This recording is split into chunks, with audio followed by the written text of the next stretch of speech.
Rex was a retired war dog. His battles were supposed to be over. His master, a former Navy SEAL seeking peace, thought their quiet life had finally begun. But for 3 straight nights, the dog refused to move.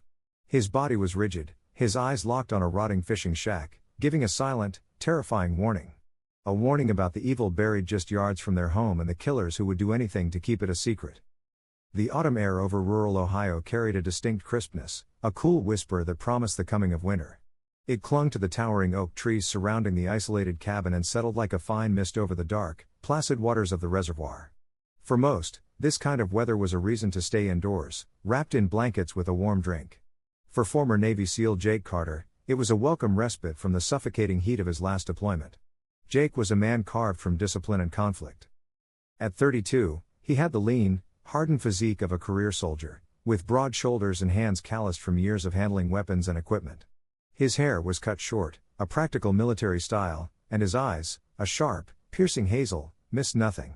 They were the eyes of a hunter, constantly scanning, assessing, and calculating. Right now, however, they were filled with a quiet concern, fixed on the only soul who shared his solitude. His companion was Rex, a magnificent German shepherd whose sable coat was the color of burnt umber and shadow. More than a pet, Rex was a partner, a retired military working dog who had served alongside Jake on 2 tours. The dog was a mirror of his master's discipline, intelligent, fiercely loyal, and usually composed. But for the past 3 nights, that composure had vanished, replaced by an unnerving obsession. The rain had stopped an hour ago, leaving behind a world that dripped inside. From the covered porch of his log cabin, Jake watched his dog. Rex stood at the edge of the sloping lawn, just before the treeline gave way to the muddy shore. He was as still as a stone sentinel, his powerful body rigid, his head lowered slightly, and his entire focus aimed at the dilapidated fishing shack 50 yards away. The structure was a relic, its graying wood warped by decades of rain and neglect, its roof sagging in the middle like a broken spine. It had been there when Jake bought the property, a skeletal reminder of a time long past.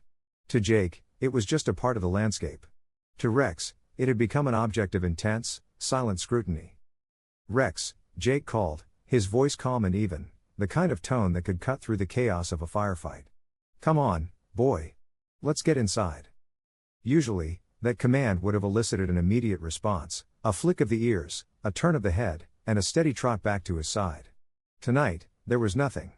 The dog didn't move a muscle, his ears remained pricked forward, and the only sign he had even heard was a faint, low growl that vibrated deep in his chest. It wasn't a growl of aggression, but of profound unease. Jake set his coffee mug down on the rough-hewn wooden railing. Something was deeply wrong. In all their years together, through sandstorms in the desert and tense patrols in hostile territory, he had never seen Rex like this. The dog's stillness was more alarming than any bark or snarl. It was the focused tension of a predator that has sensed a threat it cannot yet see. He stepped off the porch, his boots making soft thuds on the damp earth. The scent of wet oak leaves and soil filled the air. As he drew closer, he could see the muscles in Rex's haunches bunched and trembling, a fine tremor running through the dog's powerful frame. He was coiled like a spring, ready to either bolt or attack at a moment's notice. "What is it, buddy?" Jake murmured, stopping a few feet behind him. He didn't want to startle the dog. He let his gaze follow Rex's, trying to see what his partner saw. The fishing shack was just as it always was, a dark, empty shape against the bruised purple of the twilight sky. Moonlight filtered through a break in the clouds, casting a silvery sheen on its weathered planks. A loose piece of tin roofing rattled rhythmically in the gentle breeze, the only sound apart from the lapping of water against the shore. Nothing seemed out of place. No light, no movement, no sound. Yet Rex was convinced otherwise. His nostrils flared, tasting the air for a scent that Jake's human senses couldn't detect. Jake crouched, placing a hand on Rex's back. The dog's fur was damp, and the muscles beneath were hard as rock. "Easy, boy. Easy." This time, Rex responded, but not in the way Jake hoped. He let out a low, mournful whine, a sound of pure distress, and backed away from Jake's touch, his eyes never leaving the shack. He took a few steps back towards the cabin, then stopped and looked back at Jake, then at the shack again, a clear sign of an internal conflict. He wanted to obey his master, to retreat to the safety of the cabin, but some primal instinct held him captive, forcing him to keep his vigil. That was the moment the training kicked in. Jake's mind shifted from that of a man on leave to an operator in the field. This wasn't just a dog spooked by a raccoon or a stray cat. This was a highly trained animal reacting to a perceived threat with every fiber of its being. His own instincts, honed by years of walking into dangerous situations, screamed at him to listen to the dog. He gave Rex a final reassuring pat. "Okay, boy, I get it. Stand guard." Leaving Rex at his post, Jake walked back to the cabin. His posture changed, his steps became more deliberate, his head on a swivel, his senses fully engaged. The peaceful solitude of his lakeside retreat had evaporated, replaced by the familiar, cold hum of potential danger. Inside, he didn't turn on the main lights. He moved through the familiar shadows of his living room, his actions precise and economical. First, he went to the large window overlooking the reservoir and the fishing shack. Using a pair of high-powered binoculars, he scanned the structure again, methodically examining every board, every shadow, every inch of the surrounding shoreline. Still nothing. Next, he moved to his laptop. The property was his sanctuary, but he wasn't a fool. It was equipped with a discreet, state-of-the-art security system. He pulled up the live feeds from the 4 motion-activated cameras hidden among the trees. One was aimed directly at the shack. He rewound the footage from the past 72 hours, the period since Rex's strange behavior had begun. He watched hours of sped-up tape, his eyes scanning for any anomaly: a boat docking in the dead of night, a figure moving through the trees, a light where there should be darkness. He found nothing. The footage showed only the swaying of trees in the wind, the occasional deer wandering past, and the endless gray movement of the water. Frustration mingled with a growing sense of dread. Was he losing his edge, seeing threats where there were none? Was Rex simply getting old, his instincts playing tricks on him? He dismissed the thought as soon as it came. Rex was in perfect health, and his senses were as sharp as ever. Jake stood up and walked to the steel safe hidden in his bedroom closet. He entered the combination, and the heavy door swung open. Inside lay the tools of his trade. He bypassed the larger rifles and selected his Glock 19, the pistol that felt like an extension of his own hand. He checked the magazine, chambered a round with a practiced metallic slide, and holstered it at the small of his back, concealing it beneath his jacket. He was armed now. The feeling was as familiar and comforting as breathing. Stepping back out onto the porch, he saw Rex had not moved. The dog was a stoic silhouette against the darkening landscape, a lone guardian holding a silent, desperate watch.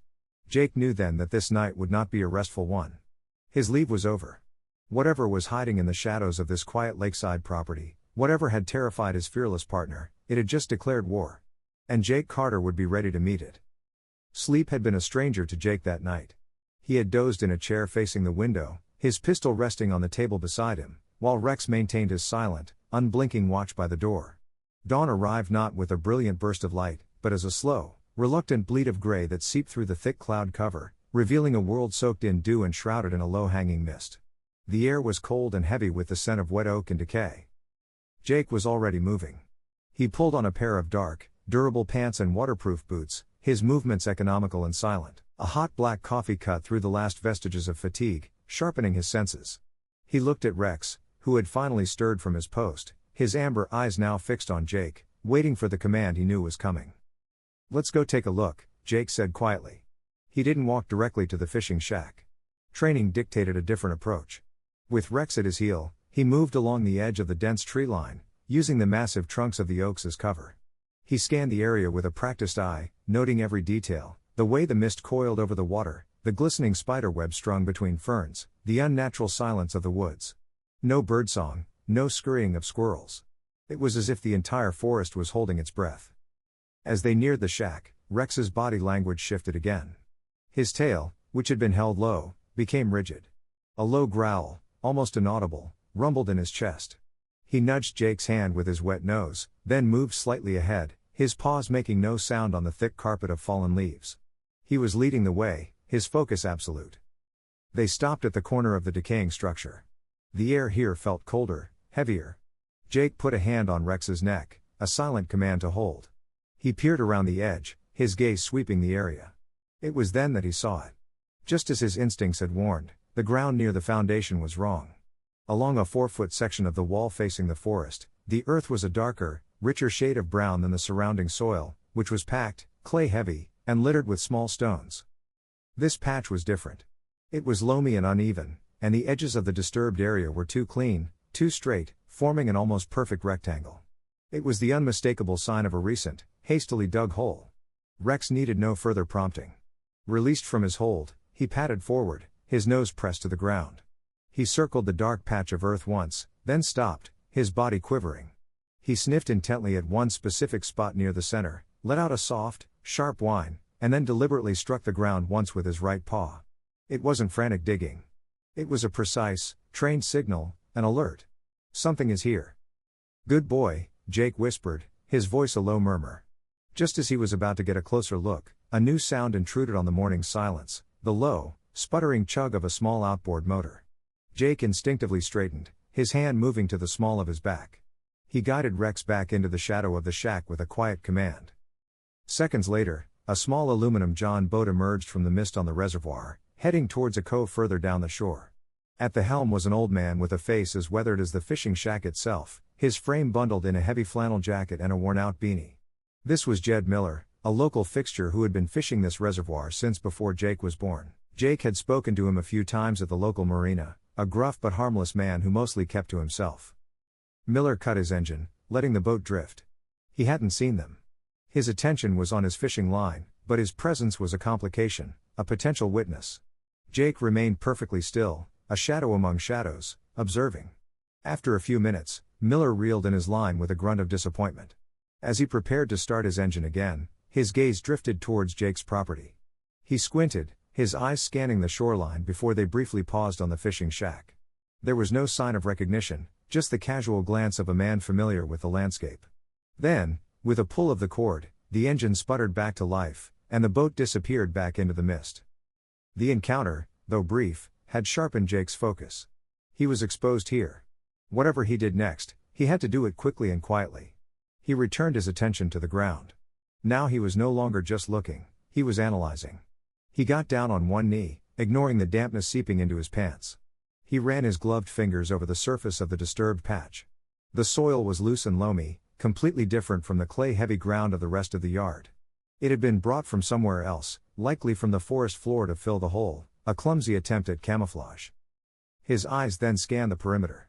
His training and tracking had taught him to look not just for what was there, but for what wasn't. Near the edge of the woods, he noticed a patch of ground unnaturally clear of leaves. He moved towards it, his movement slow and deliberate. Someone had tried to sweep the area to erase their tracks, but they had been sloppy.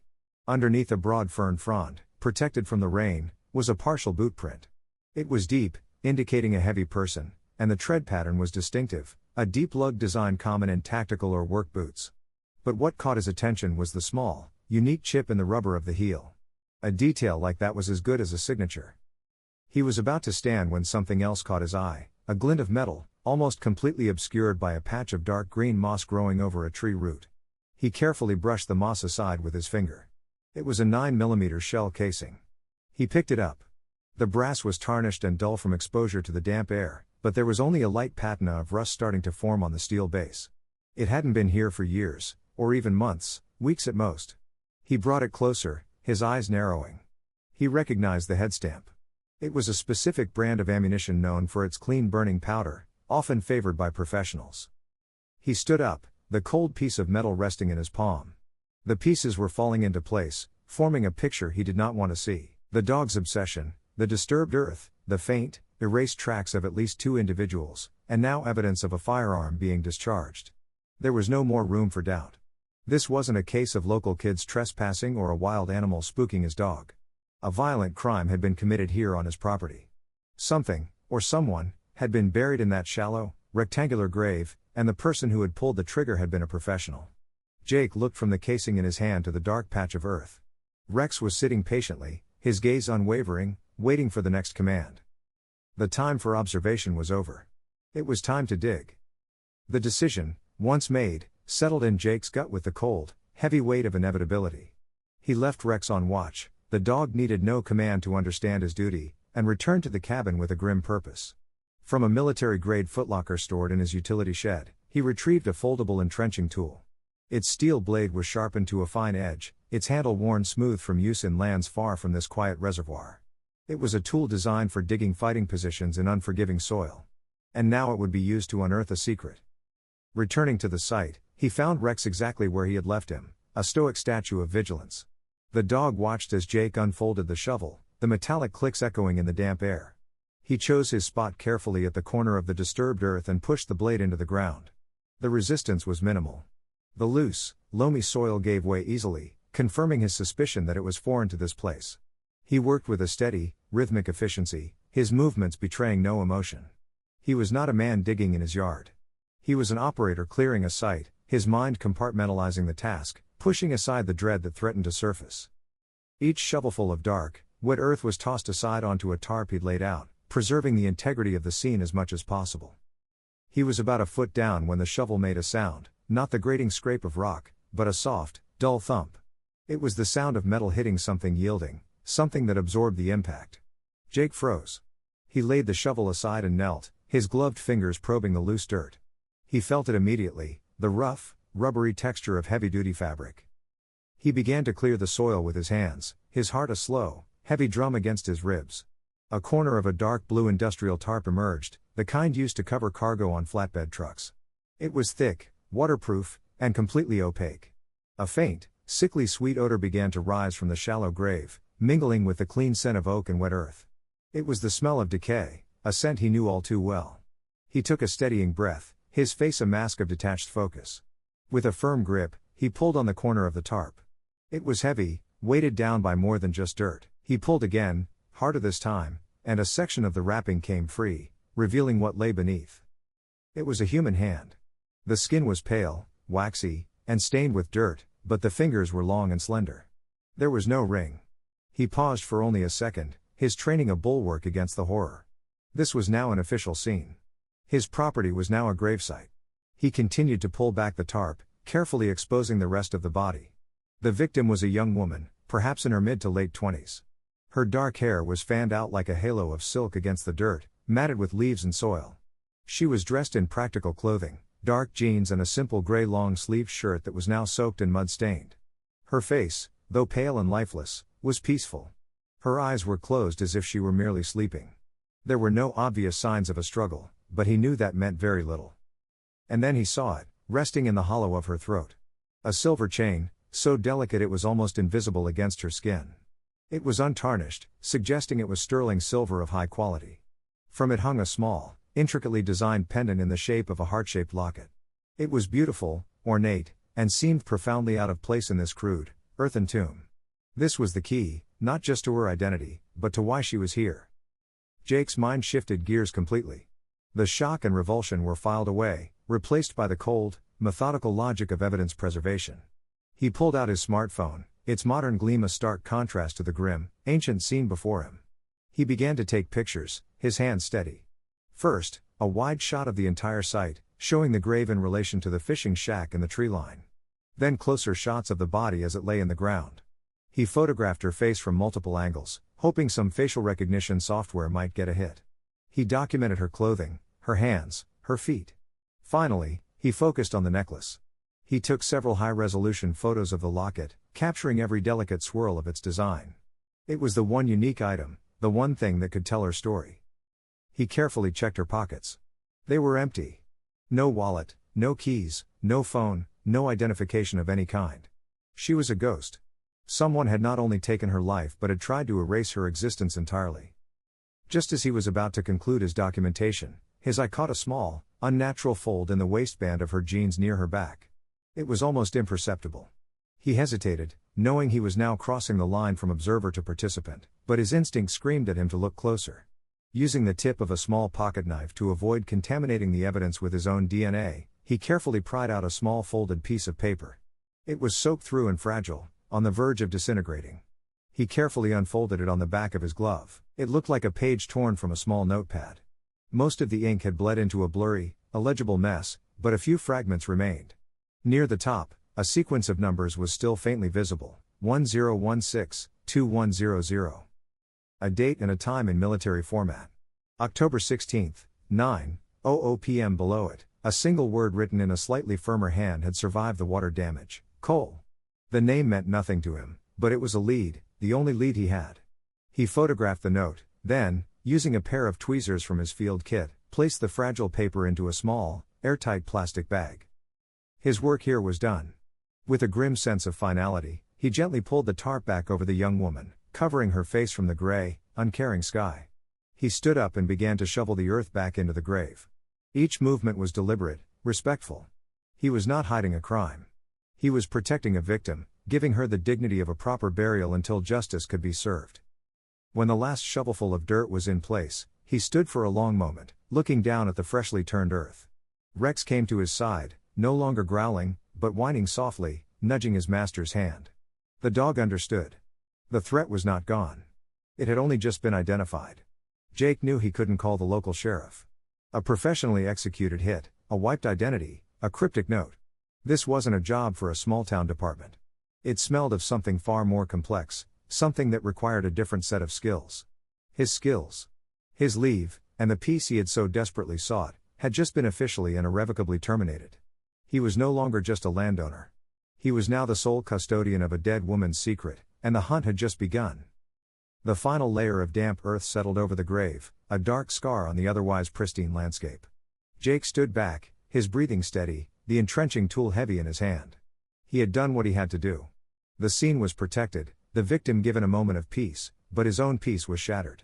The name echoed in his mind, a single sharp syllable, Cole. He was cleaning the shovel by the reservoir's edge, washing away the evidence of his grim task, when the sound reached him. It was the crunch of tires on the gravel of his long, private driveway. It was a sound he rarely heard. His property was at the end of a dead-end road, marked with a no trespassing sign that most locals respected. Rex heard it, too. The dog, who had been sitting calmly at his side, shot to his feet. A low, guttural growl, different from the one he'd aimed at the shack, rumbled deep in his chest. This was not a sound of unease. It was a sound of active threat assessment. His body lowered into a defensive crouch, his eyes locked on the bend in the driveway where the vehicle would appear. Jake's hand instinctively went to the Glock holstered at his back. He didn't move to hide. Running or hiding would signal weakness or guilt. He stood his ground, a man cleaning a shovel on his own property, and waited. A moment later, a vehicle rolled into view. It wasn't a beat-up truck belonging to a local fisherman or a lost tourist sedan. It was a brand new, immaculate Ram 1500 Limited. Its metallic black paint gleamed even in the flat, overcast light. The truck was a beast of a machine, powerful and expensive, and it felt profoundly out of place in this quiet, rustic setting. It parked near the cabin, and the engine cut out, plunging the clearing back into silence. The driver's door opened, and a man stepped out. He was in his late 50s, tall and impeccably dressed for a casual visit to the countryside. He wore a tailored Orvis jacket over a cashmere sweater, expensive-looking chinos, and clean leather boots that had clearly never seen a day of hard work.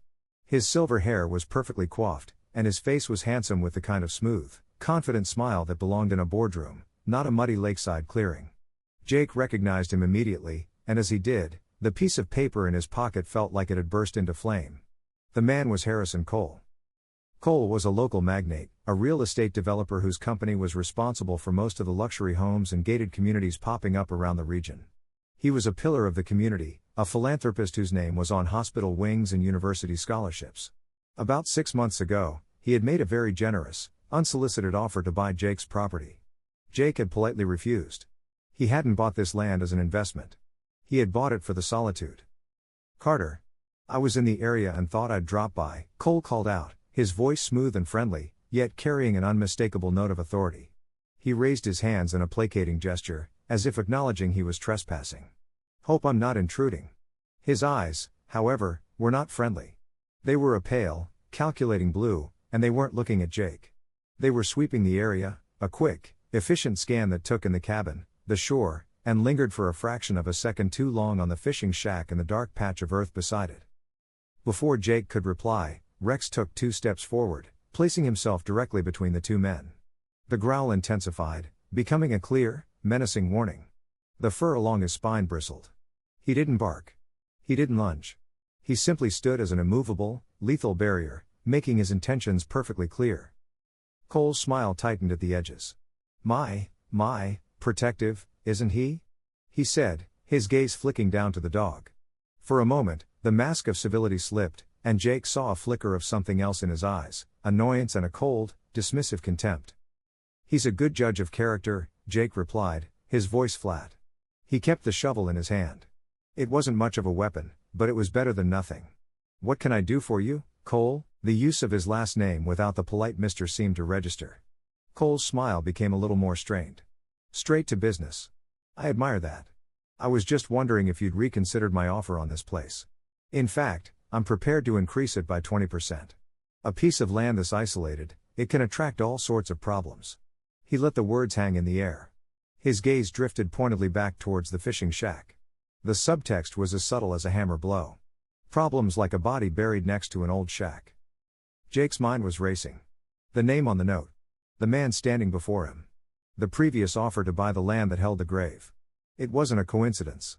It was a confirmation. "I'm not selling," Jake said, his tone leaving no room for negotiation. "I like the privacy." Of course, Cole said, taking a step closer. Rex's growl deepened, and Cole wisely stopped. "But privacy can be a double-edged sword, can't it? Things can happen out here, and no one would be the wiser. Sometimes it's best to just clean up any trash that might have washed up on shore and move on. Less complicated for everyone." Trash. The word hit Jake with physical force. He was talking about the dead woman. He was talking about her as if she were a piece of driftwood, an inconvenience to be disposed of. And he was testing Jake, probing to see if he was the kind of man who would quietly dispose of trash to avoid complications. Suddenly, the numbers on the note flashed in Jake's mind. 10/16, 2100. Today was October 16th.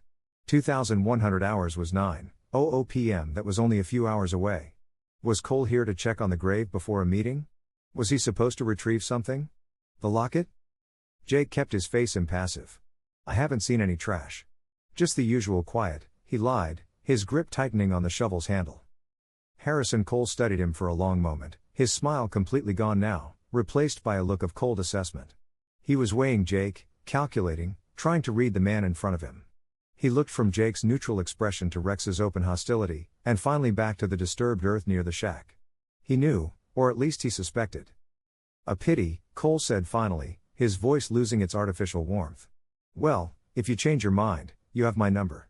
He gave a curt nod, turned, and walked back to his truck with the unhurried confidence of a man who believed he was in complete control. He didn't look back. As he drove away, the sound of the powerful engine slowly faded, leaving the clearing once again in an unnerving silence. Jake didn't relax until the truck was completely gone. He let out a breath he didn't realize he'd been holding. His hand was slick with sweat. Rex finally broke his stance, shaking his entire body as if to shed the tension, and looked up at Jake with concerned eyes. "Yeah, buddy," Jake murmured, reaching down to scratch the dog's head. "I don't like him either." The uninvited guest had left, but his presence lingered like a poison in the air. He hadn't just confirmed Jake's suspicions. He had raised the stakes to a terrifying new level. Cole knew something was buried here. And now he suspected Jake knew it, too. The ticking clock in Jake's mind grew louder. 9:00 p.m. Whatever was supposed to happen tonight, he was now standing right in the middle of it. And Harrison Cole was not the kind of man who left loose ends. The silence Harrison Cole left behind was more menacing than his presence had been. It was a loaded silence filled with unspoken threats and the heavy weight of a ticking clock.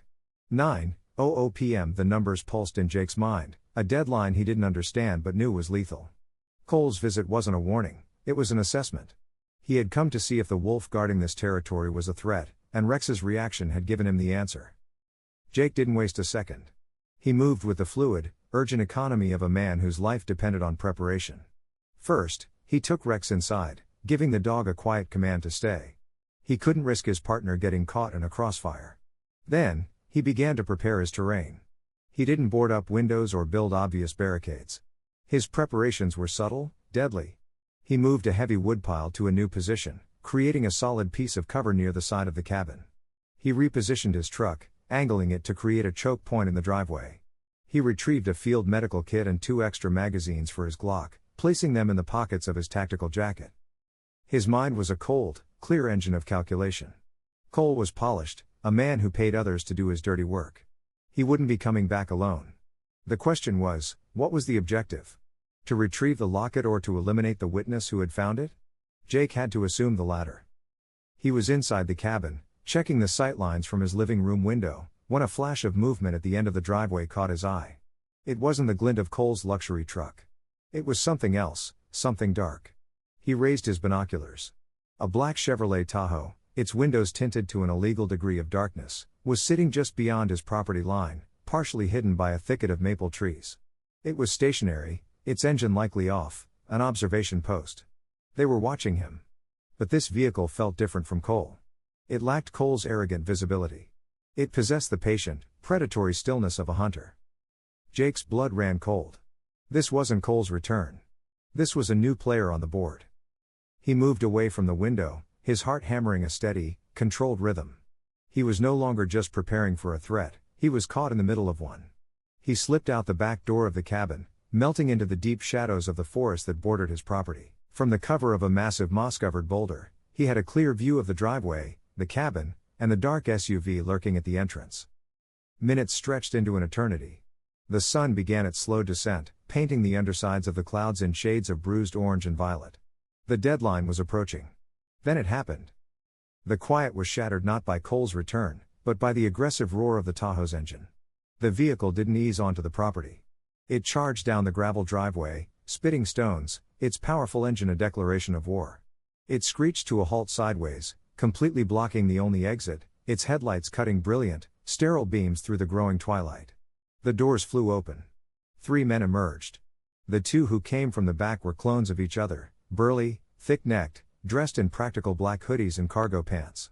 They moved with a clumsy, brutish efficiency, their eyes scanning the area with the dull, incurious gaze of hired muscle. But the man who stepped out of the driver's seat was different.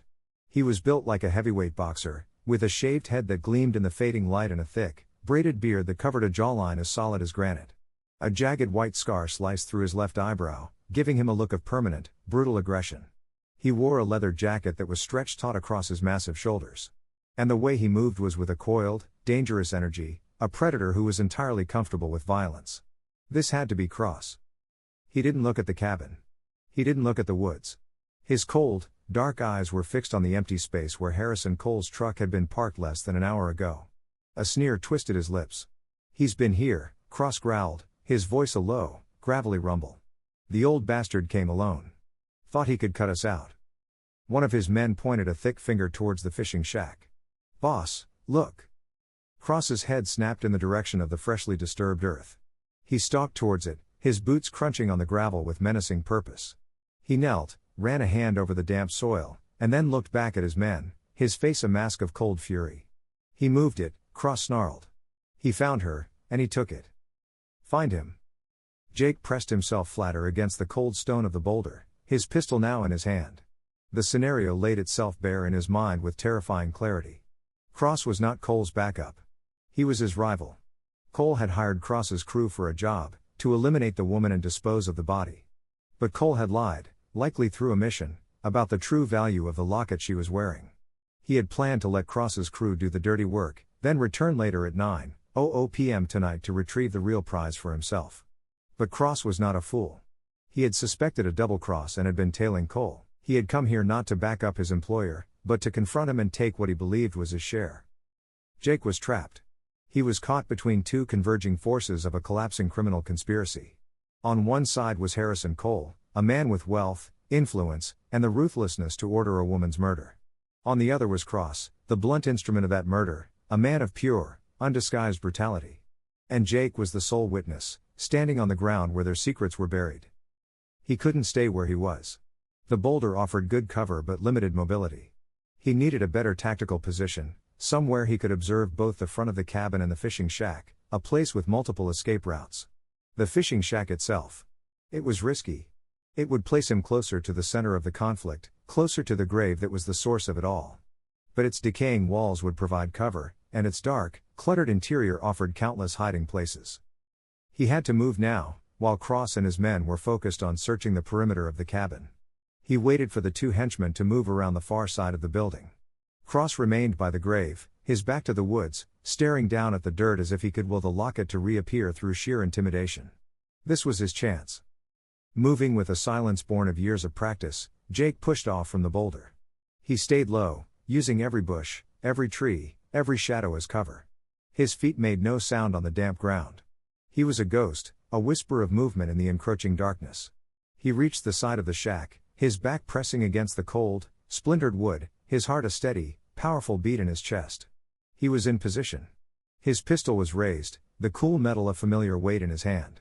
From here, he could see everything. He was a silent observer at the heart of the storm. A seal deep in enemy territory, waiting for the first shot to be fired in a war that had just been declared on his doorstep. From within the musty confines of the fishing shack, the world became a series of filtered sounds and fractured images. Jake was a ghost in the machine, his breath held, his body pressed against a wall of rotting planks. He could hear the heavy, frustrated footsteps of Cross's men circling the cabin, the occasional muttered curse carried on the damp air.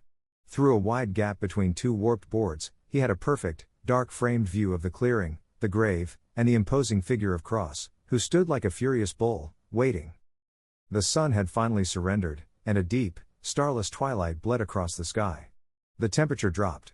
The waiting was a physical entity, a cold pressure in Jake's chest. Every snap of a twig, every rustle of leaves sent a jolt through his heightened senses. He was not just waiting for a fight. He was waiting for the actors to take their final positions on his stage. And then they arrived. 2 sharp pinpricks of light appeared at the end of the driveway, cutting through the gloom.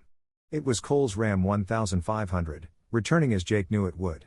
But this time it drove with a slow, deliberate confidence, its powerful engine a low, arrogant purr.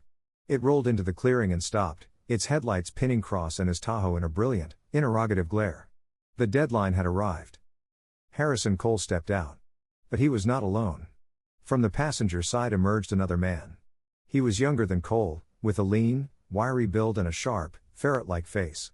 He wore a dark, form-fitting suit that looked more suited for a nightclub than a lakeside confrontation, and his eyes darted around the clearing, quick and nervous. He was Cole's man, a stark contrast to Cross's brutish muscle, a snake to Cross's bulldog. Cole ignored his own man and fixed his gaze on Cross, his face a mask of cold fury. The pretense of the friendly neighbor was gone, replaced by the ruthless authority of a crime lord whose territory had been invaded. "You have a death wish, Cross?" Cole's voice was calm, but it sliced through the night air with the chilling edge of a scalpel. "Bringing your apes to my private business?" Cross laughed, a harsh, ugly sound. "Your business? You found her. I can smell the turned earth from here. You thought you could come back, pick up your shiny prize, and leave us with nothing but a corpse to bury? That wasn't our deal." "Our deal," Cole scoffed, taking a step forward, his associate shadowing him, "was that you would handle a problem for me. You were paid handsomely for your sanitation services. The details were not your concern." "The details became my concern when you lied about what she was carrying." Cross roared, jabbing a thick finger towards the grave. "That little trinket around her neck is worth 10 times what you paid us. We did the work. We took the risk. We get a piece of the real prize." From his hiding place, Jake watched the inevitable escalation. This was the moment of truth, the point where greed and mistrust would finally ignite. Cole's face hardened into a mask of pure contempt. "You get what you were given. Now take your men and get off my property before you learn a very permanent lesson about your place in the food chain." That was the final insult. Cross's hand blurred as it moved inside his leather jacket. But Cole's man was faster. The lean associate, who had seemed merely nervous, moved with shocking speed. A suppressed pistol appeared in his hand as if by magic, and a soft fut cut through the air. One of Cross's henchmen, who had been moving to flank Cole's truck, grunted and collapsed, a dark stain blossoming on his chest. And the clearing erupted into hell. Cross, ignoring his fallen man, drew his own weapon, a big, unsuppressed .45 that roared like a cannon, shattering the night's silence. He fired at Cole, the bullet sparking off the truck's grill. As Cole dove for cover behind the open door, the remaining henchman opened fire with a spray of wild, inaccurate shots. Cole's associate returned fire with cool, methodical precision, each soft fut of his weapon a deadly punctuation mark in the chaotic symphony of violence. This was Jake's chance. The chaos was his cover. He was no longer a witness. He was an operator, and the battlefield was active. His mission was simple: neutralize all threats. He rose from his crouch, his Glock held steady in a two-handed grip. His first target was the remaining henchman, who was focused entirely on Cole's position. Jake aligned his sights, controlled his breathing, and squeezed the trigger. The crack of his unsuppressed pistol was sharp and distinct, a third voice in the conversation of death. The henchman's head snapped back, and he crumpled to the ground without a sound. One down. Cross swirled, his eyes wild, trying to locate the new shooter. He fired a blind shot in the direction of the fishing shack. The bullet thudded into the wood just inches from Jake's head, sending splinters flying. Jake dropped back into cover, his mind working at lightning speed. 2 hostiles remained, Cross and Cole's associate. He couldn't take them both from this position. He needed a diversion. He needed Rex. He put 2 fingers to his lips and blew a short, sharp, high-pitched whistle, a specific command frequency only Rex would recognize. It was the attack flank signal. Inside the cabin, Rex heard the call. A deep bark of understanding echoed from within, and then the sound of the back door, which Jake had left ajar, being thrown open. Cole's associate, the snake-like man in the suit, heard the bark from behind him. He spun around, his attention momentarily pulled from Cross. It was a fatal mistake. That split second of distraction was all Cross needed. He rose from behind the Tahoe and fired twice. The associate staggered back, clutching his side, his suppressed pistol falling from his grasp. But as Cross was focused on the associate, a dark, furious shape exploded from the shadows at the rear of the cabin. Rex, moving with the speed and silence of a wolf, did not go for Cross. He executed the flanking maneuver perfectly, circling around and launching himself at Cross's blind side. The massive dog hit Cross at full speed, 90 pounds of teeth and muscle slamming into the big man's legs. Cross roared in pain and surprise as he was thrown off balance, his next shot going wild into the night sky. He stumbled, trying to kick the furious animal off him. And that was the opening Jake needed. He stepped out from the cover of the shack, his weapon up and ready. He had a clear line of sight. Cross was entangled with Rex. Cole was still pinned down behind his truck. For a single, perfect moment, the battlefield was his. He didn't hesitate. He squeezed the trigger. Double tap. The bullet struck Cross high in the chest. The big man grunted, a look of shocked disbelief on his face. He staggered backward, away from Rex, his weapon falling from his limp fingers. He took one more step, then collapsed onto the damp earth, his reign of brutality ending beside the very grave he had helped to dig. The clearing fell into an abrupt, ringing silence, punctuated only by the ragged panting of Rex and the soft groans of Cole's wounded associate. 2 hostiles down, 1 to go. Jake reloaded, his movement swift and sure. He scanned the scene. Cross and his men were neutralized. Cole's man was wounded but could still be a threat. And Harrison Cole himself was still hidden, unaccounted for. The firestorm had passed, but the most dangerous predator was still on the board. And now he knew there was a third player in this deadly game. The echoes of the final gunshot faded, swallowed by the vast, indifferent wilderness. A profound silence descended upon the clearing, thick and heavy, broken only by the whimpering moans of Cole's wounded associate and the ragged, adrenaline-fueled panting of Rex. The air was acrid with the smell of cordite and blood. 3 bodies lay still in the harsh glare of the truck's headlights, dark shapes sprawled on the damp earth. Jake didn't move for a full 10 seconds. He remained in a low crouch, his pistol tracking, his senses screaming, processing the aftermath. Cross and his crew were down, but the battlefield wasn't secure. His first priority was Cole's associate. The man was trying to push himself up, his face a pale mask of pain, his hand scrabbling weakly for the suppressed pistol that lay just out of reach.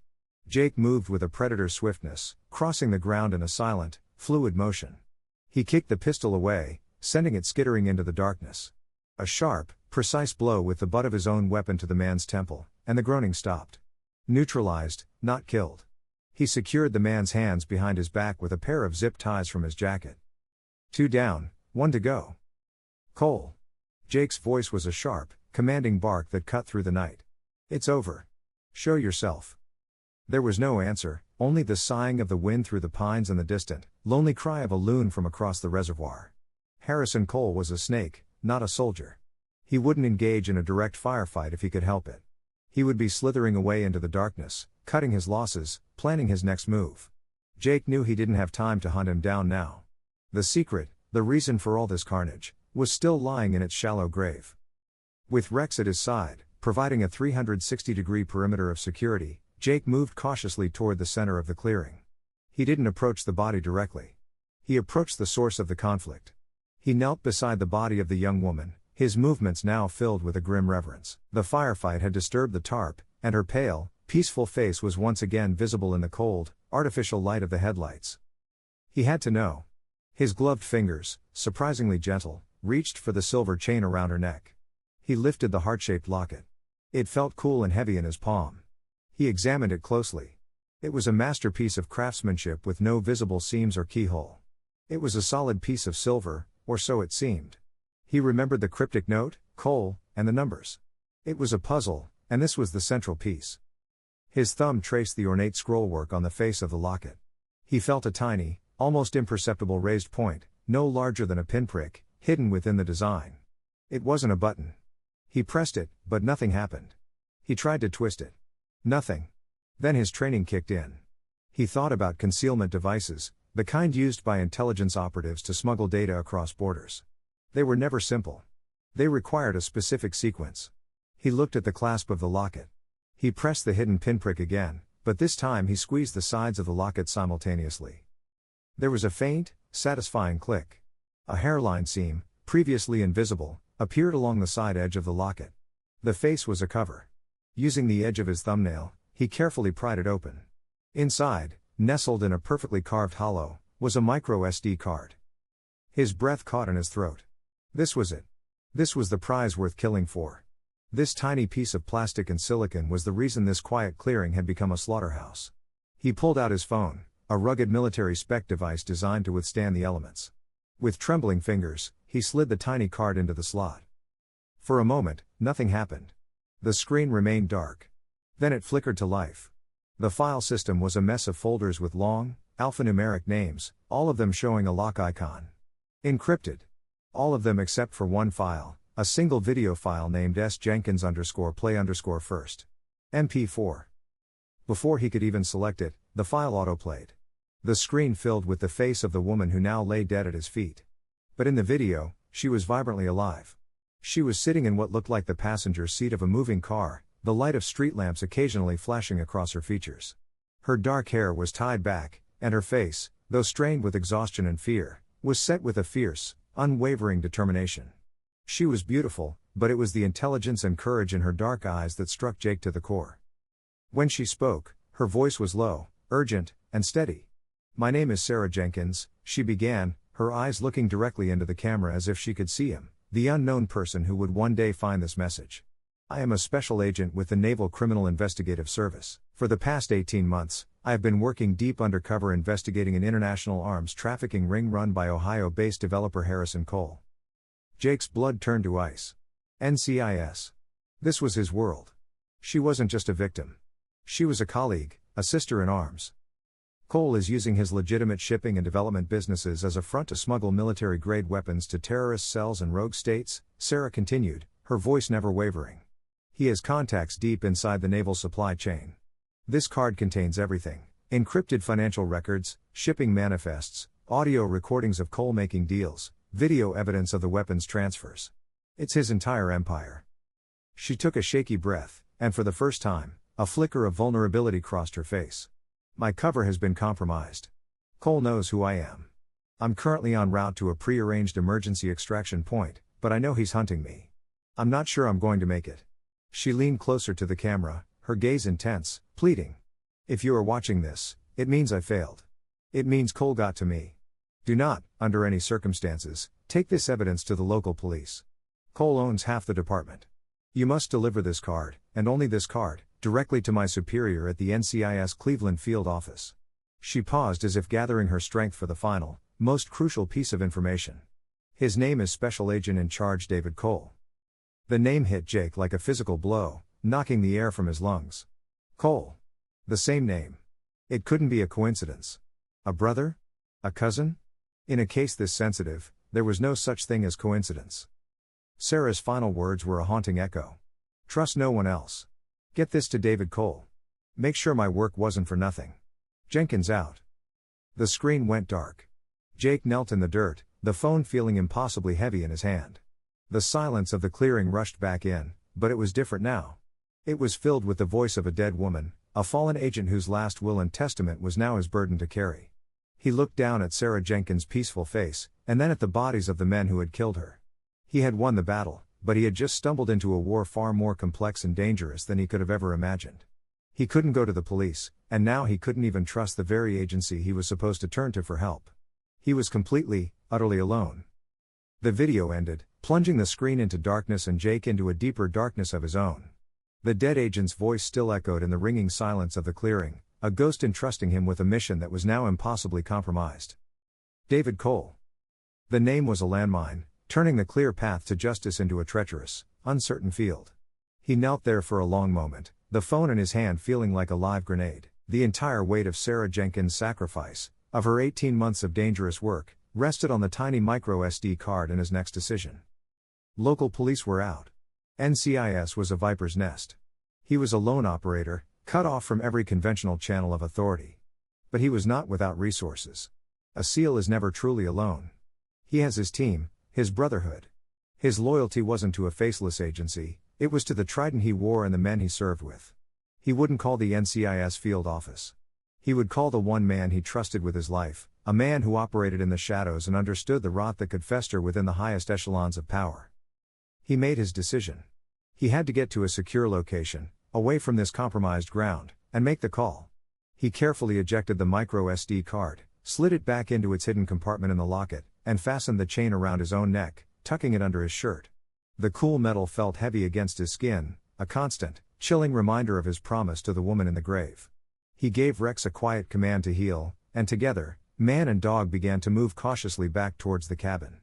The bodies, the blood, the shattered piece of his sanctuary, it would all have to wait.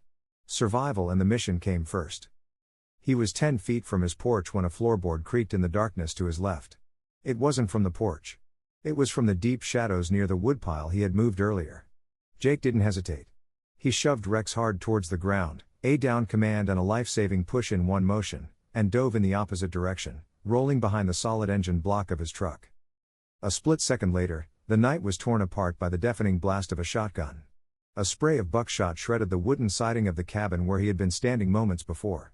Harrison Cole had not fled. The snake had simply shed his skin of civility and circled back, waiting for the perfect moment to strike. He emerged from the shadows, no longer the polished developer, but a cornered, desperate animal. In his hands was a short-barreled, pump-action shotgun, a brutal close-quarters weapon. His expensive jacket was torn, his face smeared with dirt, and his eyes burned with a homicidal fury. "You should have taken the money, Carter." Cole screamed, his voice ragged. "You have something that belongs to me, and I am not leaving without it." He racked the shotgun.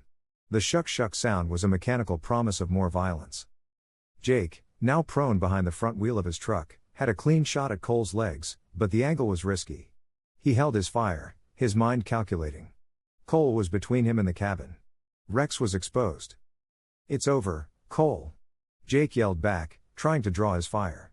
"I know everything. I know about Sarah Jenkins." The name hit Cole like a physical blow. "That little bitch," he hissed. "She was supposed to be a simple problem, but you had to go digging." He fired again, the blast aimed at the truck's engine block. The slugs ricocheted with a high-pitched whine. Cole was advancing, using the Tahoe and the bodies of Cross's men as cover, closing the distance. Jake knew he couldn't stay pinned down. He needed Cole to move into the open. "Rex, get him," he commanded, his voice a sharp, urgent crackle. From the ground near the porch, Rex exploded into motion, but the dog did not charge straight at Cole. He executed a perfect feint, sprinting hard to the right, a dark blur against the tree line, drawing Cole's attention. Cole swore and instinctively turned, swinging the shotgun towards the running dog. It was the opening Jake needed. As Cole's focus shifted, Jake launched himself from behind the truck, firing 2 rounds from his Glock. The first shot took Cole in the shoulder, spinning him around with a cry of pain and rage. The second went wide as Cole stumbled. The shotgun fell from his grasp. But he wasn't finished. With a guttural roar, he pulled a combat knife from a sheath on his belt and charged, his face a mask of insane desperation. He was no longer a calculating businessman. He was a berserker, fueled by pure adrenaline, closing the final few feet to Jake. Jake didn't have time to aim and fire again. He met the charge head-on. The 2 men crashed together with brutal force. Jake, a master of hand-to-hand combat, deflected the knife hand, but Cole's momentum carried them both to the ground. They rolled in the dirt, a desperate, grunting struggle for dominance. Cole was surprisingly strong, his wiry frame fueled by a killer's rage. The knife blade flashed in the moonlight, inches from Jake's face.